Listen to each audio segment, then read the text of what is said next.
بسم اللہ الرحمن الرحیم۔ قبیلہ ازوشنوا میں ایک شخص تھا جس کا نام زماد ازدی تھا۔ وہ اپنے جنتر منتر سے لوگوں کے جن بھوت وغیرہ کی سایہ اتارا کرتا تھا۔ نبی کریم صلی اللہ علیہ وسلم کی دعوت کے ابتدائی ایام ہی میں زماد ازدی مکہ آیا۔ یہ یمن کا باشندہ تھا اور سارے عرب میں جنتر منتر کے ذریعے علاج کے لیے مشہور تھا۔ ایک بار وہ مکہ معظمہ آیا تو لوگوں کو یہ کہتے سنا کہ محمد کو جن کا سایہ ہے، یہ جنون ہے، معاذ اللہ۔ زماد نے کہا، میں ایسے بیماروں کا علاج اپنے جنتر منتر سے کر لیتا ہوں، مجھے دکھاؤ محمد صلی اللہ علیہ وسلم کہاں ہیں۔ قریش اسے حضور صلی اللہ علیہ وسلم کے پاس لے گئے۔ یہ نبی کریم صلی اللہ علیہ وسلم کی خدمت میں حاضر ہوا اور کہا، محمد صلی اللہ علیہ وسلم آؤ میں تمہارا علاج کروں۔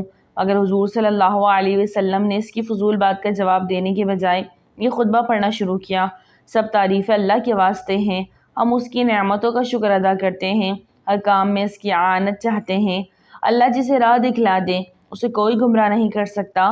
میری شہادت ہے کہ اللہ کے سوا کوئی معبود برحق نہیں، وہ یکتا ہے، اس کا کوئی شریک نہیں۔ میں بھی شہادت دیتا ہوں کہ محمد صلی اللہ علیہ وسلم اللہ کا بندہ اور رسول ہے۔ زماد نے بس اتنے ہی ارشادات سنے تھے کہ جھوم اٹھا اور بولا، یہی کلمات پھر سنا دیجئے۔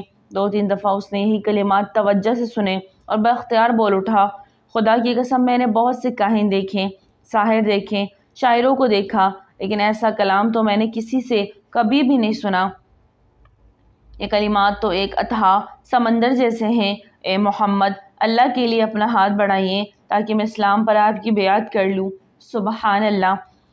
سبق: ہمارے پیارے نبی صلی اللہ علیہ وسلم کی زبان برحق میں وہ تاثیر پاک تھی کہ بڑے بڑے سنگ دل موم ہو جایا کرتے تھے، اور یہ بھی معلوم ہوا کہ جو ہمارے پیارے نبی صلی اللہ علیہ وسلم کو ساحر و مجنون کہتے تھے، دراصل وہ خود ہی مجنون تھے۔ سبحان اللہ۔ ناظرین، ویڈیو اچھی لگی تو لائک کریں، چینل کو سبسکرائب کریں اور دعا میں یاد رکھیں۔ السلام علیکم۔